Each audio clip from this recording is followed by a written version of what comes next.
Hey guys, welcome back. So this video is got a bit different from what I usually do. So as you'll be able to see, I bought a new car. This is a 2012 BMW 320i, and it's the F30 series. So this car I bought at auction, and that's why I'm going to start making videos about it. There was some stuff wrong with the car. Bought it as is. I'll go through like everything that I've identified as thus far. Just like before I start, I want to say I've never worked on cars. This is definitely my first time working on cars, so this is quite an experience. I didn't film the car as I bought it. I think there's like 2 videos which I'll show you guys now. What I like recorded quickly as I was buying it, and I think like after I bought it. I didn't think I was going to record this, so I didn't record like going to buy it and then driving it for the first time. But so basically the car drove, and I was able to drive it, but it went in like a limp mode. So if you don't know what a limp mode is, there's something wrong with the drivetrain of this car, which I'll show you guys later. And so it reduces power and it only revs to about 4,500 revs. Which basically means that I'm not able to really drive it. It does drive, gets you from point A to point B, but it's limited quite a lot, so it's not really what it's supposed to be. But I did know there was stuff going to be wrong with it. I got it for a bit cheaper than you usually get one of these, and so what I'm trying to do is restore it and fix it. Maybe drive it for like a month or two, and then to just sell it again, hopefully to get all my money back. Up until today, I've done a few stuff to this car. The first thing that I've done, I'll show you guys inside, is like the stop button. So they like tend to wear down, so I bought a new blue one. Also the boot, so the boot opens. I'm not sure if you're able to see it in the shade, but I'm gonna open it now with the remote. Hopefully you're able to see it. So the boot does open with the remote, but it didn't open with like the button on the boot as you usually open any car's boot. So how it works is like you press it on the bottom part, like a piece of rubber. So you press it on the bottom part, and then up top it like twists up, and then presses the switch which opens the boot. In the middle there's like a piece of rubber that connects it to give it like the leverage for it to turn. So what happened with this car is the rubber completely broke off. So now if you press the button, it just moves away from where it's supposed to be going. And so it was quite an easy fix. I just first like had to identify what the problem was. Just like took out that part, glued the rubber back together, and now it works again. So the boot is now fine. Then a few other problems that I had was there was like a really bad shaking while you were driving, and you could hear something is knocking underneath the car. And at first me and my dad thought maybe it was like an exhaust leak, and so I took it to an exhaust place, and they showed me that no, it's the drivetrain is hitting against the heat shield. So if you don't know what a heat shield is, a heat shield comes like just above the exhaust. Well, there's a few in the car, but this one specifically comes just above the exhaust, and it's basically just to keep out the heat from getting like into the cabin and going into the floors and then into the cabin, so that the cabin doesn't get warm, just like for safety measures. And for some reason, I don't know why, because the heat shield isn't even bent, but the drivetrain as you were driving was heating against the heat shield, so the heat shield was taken out, which isn't a big problem. Like, you're still able to drive the car. I'm gonna have to put it back before I sell it, but for now, like, the problem is temporarily fixed. The next thing is the car's leaking oil. So it's burning oil out of the exhaust, and also it's leaking oil like down below. Maybe you're able to see there's like boxes and stuff that's underneath the car. So I'll show you guys now. When I get the camera here, I'll show you there is a leak in the engine. I think I know where it is, but I won't be able to fix it, so I'm gonna have to take it in for somebody to try and firstly like really identify it, because I'm not sure, and then secondly to fix it for me, but hopefully it won't be too expensive to do that.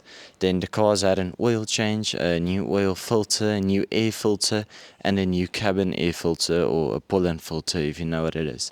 So like basic maintenance has been done. The spark plugs look fine. I'm gonna take them out and still clean them, but they look okay. And the tires are okay, the brakes are okay. The new brake fluid was also put into the car, which wasn't too expensive, so I did it anyways. This is definitely going to become like a series, so this is going to be episode 1. This is just like explaining it to you guys, showing you guys the car and what I'm going to try to fix. I also got a few like visual stuff for the car, like for example on the inside of the doors, the handles, you can't touch them. It's like a rubber, but the rubber has aged, and now if you like touch it, your hand just turn black. It's like a gooey piece of black. So I'm fixing that. I'm also fixing the V braces up front. The paint has gotten quite bad over the years. If you don't know what a V-brace is here in front, you can usually see it up front, and as soon as I modify them, I'll show you guys what it looks like, and you'll be able to understand what's wrong with it. And then the last thing that was wrong with the car is when I changed the air filter, there was no pipe leading up to the air filter. So usually it's a pipe that comes from up front up into the air filter box where the air filter is. But for some reason, I don't know if it just broke or I don't know what happened, but it isn't there. Like, it was just gone. So I also had to buy that, and I had to buy it from BMW. And then the drivetrain problem that this car has, and the reason that it goes into limp mode, is the Vanos solenoid actuator. So if you know what it is, there are two of them. The one is on the intake side and the other one's on the exhaust side. And the wires that are leading up to it to give it power and to control it was just completely pulled out. So whoever worked on this car, whoever had this car before me, before it went up to auction, tried to do something, but they completely like just pulled out the wires. So I had to buy a new plug, but it was quite cheap for me, so that wasn't too bad. And I'm gonna have to try and fix it and see if that fixes the problem, because I'm not sure if that's going to fix the problem. But one of the stuff like helped me identify the problem is these stuff. So these are called OBD readers. This first I bought 2 of them. This one is like a really cheap one, but it does work. Like, it does what it's supposed to do. It just doesn't go into depth that much. But it's an OBD2 reader. It's an ELM 327, and then the second one is a BMW specific one, V-Linker BM Plus. So also with this, I was able to modify the car. So there are a few stuff that you're able to code into BMWs, also minis, and like there's a few cars that you're able to do it with, but especially BMWs. It's like your daytime running lights. Like, I turned my brake lights on to be like daytime running lights, and if you haven't BMW, if you ever rode in one, you know, like the iconic BMW sound.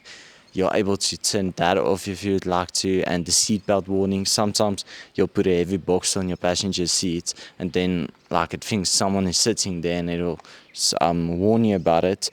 So you can turn stuff like that off if it irritates you. Even the sound inside the cabin. So some BMWs have it where if you like drive and you really like step on it, it gives you sound inside the vehicle, trying to imitate what the car's supposed to sound like. Me, I don't like it. If it's not like the actual sound of the car, then I don't want it. So stuff like that you're able to turn off. And so these are really handy. Also in scanning the car and telling me what's wrong with it. You just plug it into OBD port, which is just like here on the driver's side on this BMW, and you can scan the codes within a few minutes, and then you know what's wrong with the car. Oh, and also there's another thing that broke, so there's quite a few stuff. So in your steering wheel, there's a lot of buttons, also the airbag and then the horn. So for all of those controls to have power, you have a ribbon within the steering column that turns. Inside of the steering column, you call it a clock spring. There's like this ribbon which allows you to turn the steering wheel, but to also to still have power to the steering wheel. And mine just completely broke off again. I don't know how it happened. I don't know what happened to it. I'm not able to ask anybody because this was an auction car. But I'm guessing just somebody opened it and turned it too far, and so the ribbon completely snapped off. So I'm also gonna have to fix that. Like, for now, the airbag on the steering wheel doesn't work, the horn doesn't work, and also the buttons on the steering wheel doesn't work. So I think one of the first stuff that I'm gonna show you is like the inside. Well, you can hear the BMW sound. So here, the steering column completely taken out. This is where the clock spring like comes on, and then the steering wheel pops up here. I'll be able to see like there's a part of it, so it's completely opened up, and I'm gonna have to fix it. So for now, it doesn't even have a steering wheel attached to it. Then here in the back, you used to be not able to do this, but now you can press the button and the boot will open. So this is just all of the stuff that's back here. Also, the battery is here, which is quite different to a lot of cars where the battery is up front. And then here in the engine I've done quite a lot. So to start, this is the Van solenoid, this thing here. There are two of them. This is the exhaust side, this is the intake side, and so there's supposed to be a thing plugged into it like this one. Well, this one, yeah, it's not there anymore, but luckily I bought new stuff to plug it in, a new plug. I'm gonna have to get the wires in there, and this was done quite badly. I don't know who did this, but the soldering wasn't the best. So this is going to have to get fixed, and this is just to stop stuff from getting into the pipe.